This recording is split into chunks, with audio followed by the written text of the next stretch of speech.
देने के लिए दान, लेने के लिए ज्ञान और त्यागने के लिए अभिमान।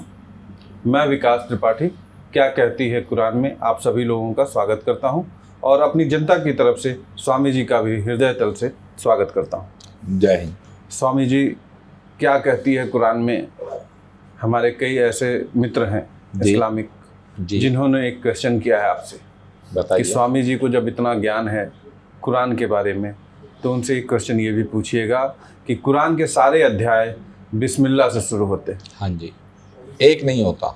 हाँ, एक ऐसा अध्याय है जो बिस्मिल्लाह से शुरू नहीं होता है, वो अध्याय कौन सा है? देखिए, सूरत तौबा है, 9 नंबर एक सूरा है, 9 नंबर।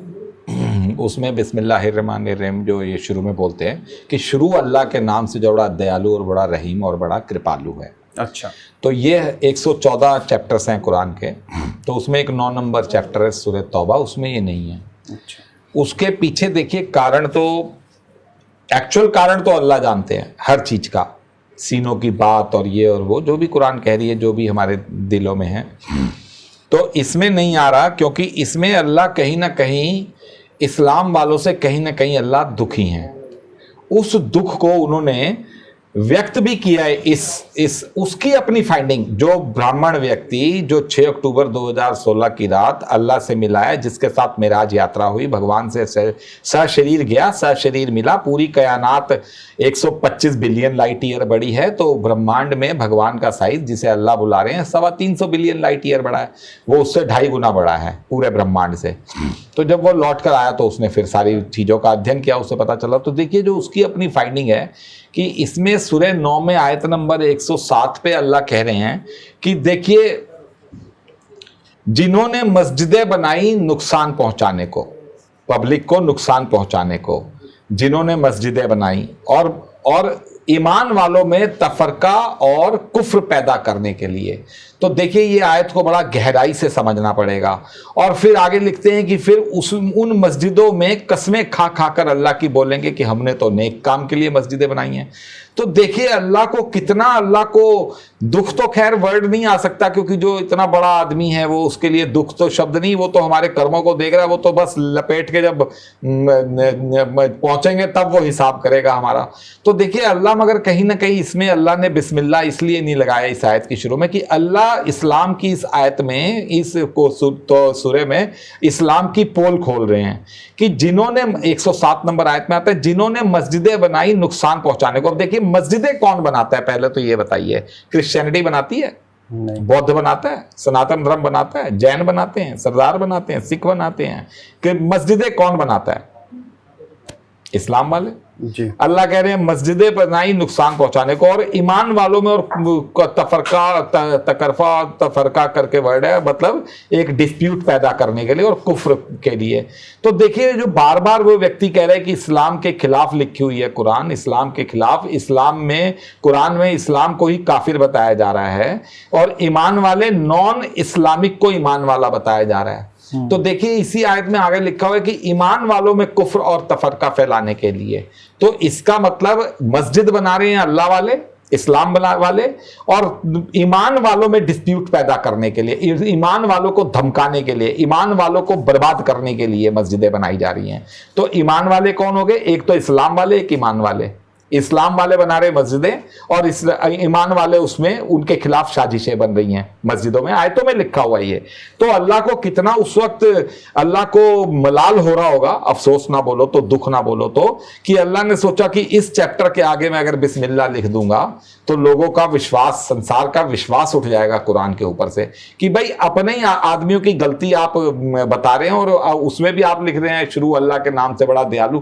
तो अल्लाह ने इनके ऊपर इस सूरह के अंदर अपनी रहम, अपना कृपालु, अपना दयालुपन खत्म कर दिया और खोल कर अपने ही बच्चे की कभी निकाल कर सामने रख दी कि देखो बेटे, तो तुम मेरे हो, देखो तुम मेरी कौम हो, देखो तुम मेरे बंदे हो, मगर तुम जो कर रहे हो कि अब हो गया एक इस्लाम वाले, एक ईमान वाले। ईमान वाले कौन? जो वो ब्राह्मण बार बार दावा डाल रहा है कि कुरान के अंदर ईमान वाले नॉन इस्लामिक है। अच्छा। और काफिर इस्लाम वाले हैं। तो अल्लाह इसमें लिख रहे हैं कि अब बताइए, यहां पर तो ये बात बताई जा रही है, तो आगे जो क्लियर लिख रहे हैं कि अल्लाह बोल भी रहे हैं इसमें ही, किसी चैप्टर 10 में 19 नंबर आयत में है वो आयत, एक बार कंफर्म करनी पड़ेगी। अल्लाह कहते हैं कि पहले तुम सब एक ही कौम थे, पहले तुम सब एक ही कौम में थे, फिर तुम में एक वर्ड आ रहा है फिर तुम में फूट पड़ गई। तो फूट पड़ गई, पहले तुम सब एक ही कौम थे, फिर तुम्हें फूट पड़ गई, फूट पड़ गई। कुरान जब आप बड़ी डीपली पढ़ेंगे तो अल्लाह हिदायत नहीं देता, अल्लाह चाहता तो तुम लड़ते ना, अल्लाह चाहता तो तुम एक धर्म पे रहते, अल्लाह चाहता तो तुम सब एक तरह की इबादत करते, अल्लाह चाहता अल्लाह कर देता। अल्लाह इज द मेन मतलब डिसाइसिव पावर। मगर इसमें अल्लाह कहते हैं कि पहले तुम सब एक ही कौम थे, फिर तुम में फूट पड़ गई यानी तुमने खुद फूट डाल ली। तो ये है, खैर बात आ गई उस पर जब सूरह तौबा पे बिस्मिल्लाह नहीं है, इसीलिए नहीं है क्योंकि इसमें अल्लाह ने इस्लाम के खिलाफ अपना दिल सख्त करके इस्लाम की कमियां खोली हैं। स्वामी जी, कुरान में 4 माह ऐसा है जिसमें ये हिदायत दी गई है कि लड़ना नहीं है, और इज्जत से रहना जी, सलीके से रहना जी, ये कहा गया है जी।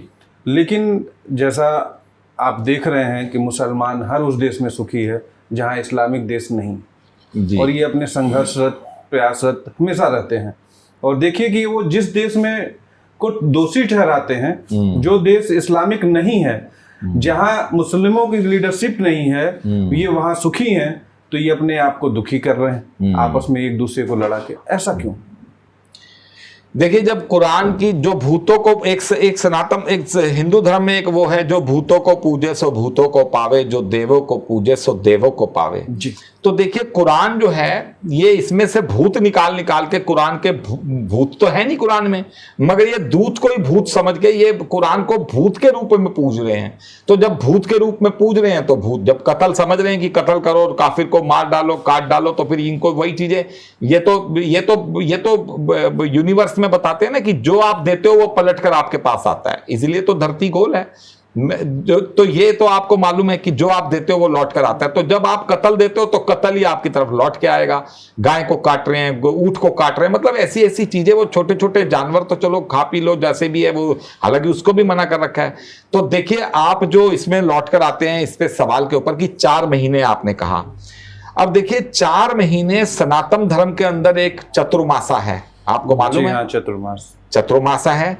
चतुर्मासा में त्योहारों की झड़ी लग जाती है, गणपति का, देव उत्थान, ये नवरात्रे और पितृपक्ष, और मतलब हर दूसरे दिन, क्या हर रोज ही कोई त्योहार होता है चतुर्मासा में जी। तो देखिए, यहाँ कुरान कहते हैं कि अल्लाह के यहाँ 1 साल 12 महीने का है, और जिसमें 4 महीने अदब के हैं। ये एक आयत है, ये एक आयत है। अब ये आयतें तो फिर देखिए, आयतें तो वर्ड टू वर्ड तो जो वो चैलेंज करेगा कि जब कुरान के फिलोसफर बैठेंगे तब वो उनसे बात करेगा बैठकर कि इस वर्ड का ये मतलब निकला। कुरान एक ऐसी किताब है कि हर शब्द का एक ट्रक मतलब निकलेंगे, एक ट्रक किताबें भर दी जा सकती हैं, कॉपियां भर के बताई जा सकती है एक आयत का। कुरान अपने आप में एक चमत्कार है। ये जब संसार के सामने आएगा तो लोग बाग अपनी 10 लाख रुपए महीने की नौकरी छोड़कर कुरान पढ़नी शुरू कर देंगे, डॉक्टर अपना अस्पताल बंद करके कुरान पढ़नी शुरू कर देंगे। तो कुरान, एक सांसद अपनी रिजाइन देकर कुरान हाथ में लेकर बैठ जाएगा। कुरान के ऊपर अगर पूरा इंप्लीमेंट कर दिया जाए, लागू कर दिया जाए, तो धरती यहीं के यहीं जन्नत बन जाएगी, और उसी धरती को कुरान बता भी रही है। तो देखिए, 4 महीने सनातन धर्म में भी आ रहे हैं, अदब के हैं, और वहां कुरान कहते हैं कि अल्लाह के यहाँ 1 साल 12 महीने के, जिसमें 4 महीने अदब के हैं। इसमें ना लड़ो, जिल हिज्जा और ये वो करके 4 महीनों का नाम बता रखा है। तो देखिए, ये सनातन धर्म में भी 4 महीने आ रहे हैं। सनातन धर्म में त्योहारों की झड़ी लगी हुई है इन 4 महीनों में। तो ये फिर वही बात लौट कर आती है कि भाई, तुम्हारा बुर्का गलत, हमारा हिजाब सही, तुम्हारा राम जी का वनवास गलत, हमारे नबी की हिजरत सही। या हिंदुओं के ऊपर आ जाओ कि भाई, तुम्हारा नबी उड़ के अल्लाह से नहीं मिल सकता, हमारे हनुमान जी उड़ के मिल सकते हैं।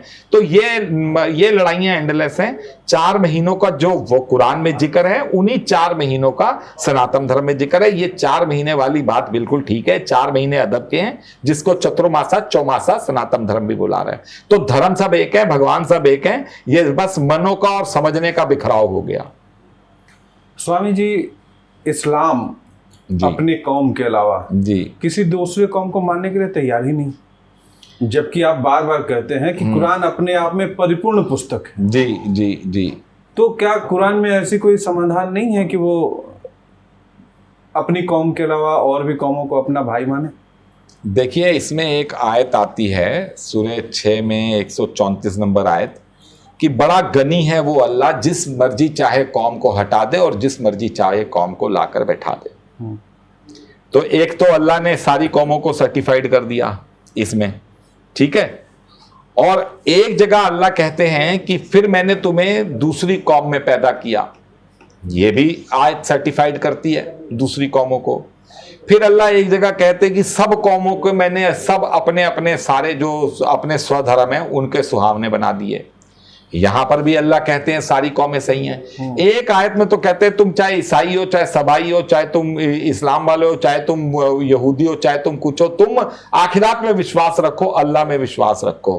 तो वहां भी कुरान कह रही है कि सारे धर्म हैं। सारे धर्म को मान्यता देने वाली कुरान, बड़े हैरानी की बात है कि इस्लाम पता नहीं कहां भटका हुआ है, कहां भटका हुआ है, क्या खा खा कर इनकी बुद्धि भ्रष्ट हो चुकी है कि जो कुरान आधी से ज्यादा आयतें सब धर्म को सर्टिफाइड कर रही है, ये और किसी को मान ही नहीं रहे, कह रहे नहीं जी बस इस्लाम ही है, बस अल्लाह और इस्लाम और हम लोग ही हैं।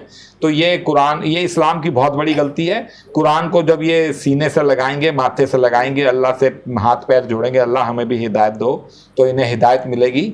सारे सब अल्लाह कैसे कह रहे हैं, पहले तुम सब एक ही उम्मत थे, एक ही कौम थे, फिर तुम में फूट पड़ गई, जो अभी आपको पिछली एक क्वेश्चन में बताया। तो ये टोटल इस्लाम की गलती है। सारे धर्म सर्टिफाइड हैं, सारे धर्म अल्लाह ने बनाए सब। अगर ये इस बात को नहीं मानेंगे तो फिर ये कुरान की उन आयतों को ये वायलेट कर जाते हैं जिसमें अल्लाह कहते हैं कि जमीनों आसमानों की हर चीज मेरी बनाई हुई है। अच्छा स्वामी जी, कुरान में ऐसा लिखा हुआ है कि अल्लाह से मुलाकात नहीं होगी।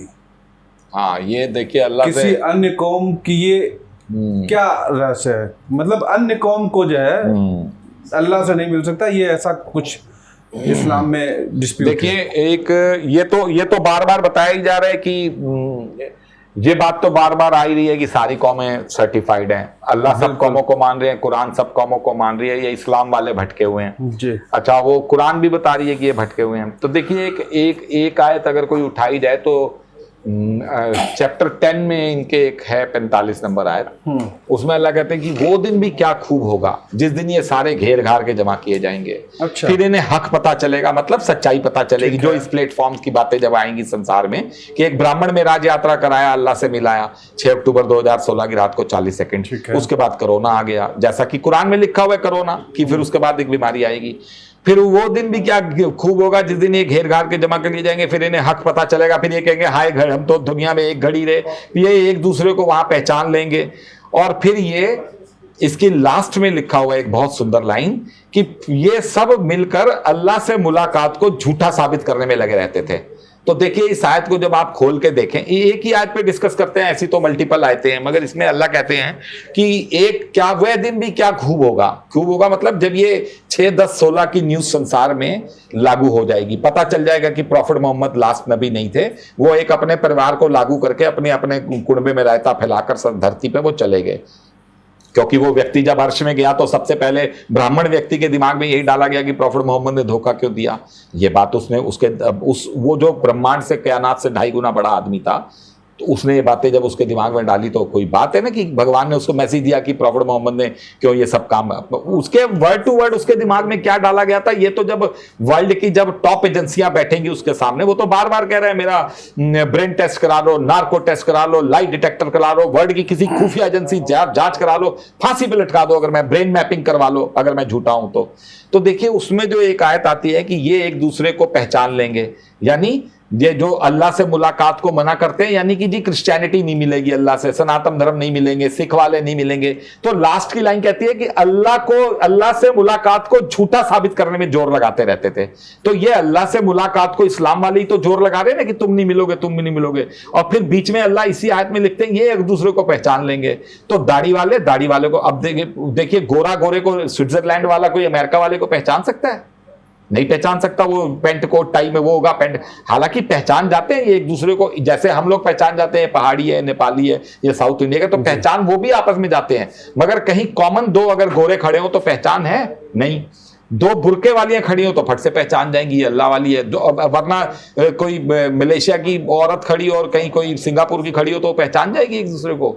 चेहरों से थोड़ा बहुत लग सकता है कि चलो ये चिंकी चेहरा है, ये चलो ये शार्प फीचर चेहरा है, तो ये अल्लाह कहते हैं कि ये एक दूसरे को पहचान जाएंगे। मतलब दाढ़ी वाला दाढ़ी वाले को पहचान जाएगा कि ये, फिर ये छाती पीटेंगे कि हाय हम धरती पे एक घड़ी रहे। मतलब इन्हें जब ये पता चलेंगे कि प्रॉफिट मोहम्मद ने सारी गड़बड़ कर दी, इस्लाम को गड़बड़ करके चले गए, तो ये छाती पीटेंगे कि हम किसके कसीदे पढ़ते रहे इतने सालों तक, 1500 सालों तक, हम क्या गाने गाते रहे, मोहम्मद मोहम्मद, फातिमा, हुसैन, अली, बकर, ये सब हम उस्मान, ये सब हम क्या गाने गाते रह गए। तो फिर अल्लाह ये कहते हैं कि अल्लाह से मुलाकात को झूठा साबित करने में ताकत लगाते थे, जो मतलब कहते रहते थे। तो ये अल्लाह इस्लाम को ही डांट लगा रहे हैं कि भैया तुम सबको मेरे पास लौट कर आना है। अल्लाह बार बार कह रहे हैं कुरान में कि तुम सबको, तो जो जो अपनी अपनी कौम का आदमी जब मरेगा, जब ऊपर जाएगा तो उसे भगवान मिलेंगे। वो जो अर्श है, जो बैकुंठ है, जो सिदरतुल मुंतहा है, जो थ्रोन है, जो कुर्सी है भगवान की, वो ये बात इससे यूं कंपाइल करती। स्वामी जी, मैं अपनी बातों को चंद लाइनों के साथ ख़त्म करना चाहूँगा जी। मेरी ये सोच है, जिस धागे की गांठें जी खुल सकती हैं, जी, जिस धागे की गांठें खुल सकती हैं, उन धागों पर कैंची नहीं चलाना चाहिए। जी, बहुत बढ़िया। कुरान भी मुझे लगता है यही कह रही है कि हमें आपसी भाईचारा और आपसी प्यार बनाना चाहिए, बिल्कुल, जो कि इस्लाम नहीं मान रहा। बिल्कुल। क्या कहती है कुरान में, इन्हीं चर्चाओं के साथ हम आगे भी बने रहेंगे। अपने दर्शकों का और स्वामी जी का तहे दिल से स्वागत करता हूँ। स्वामी जी नमस्कार।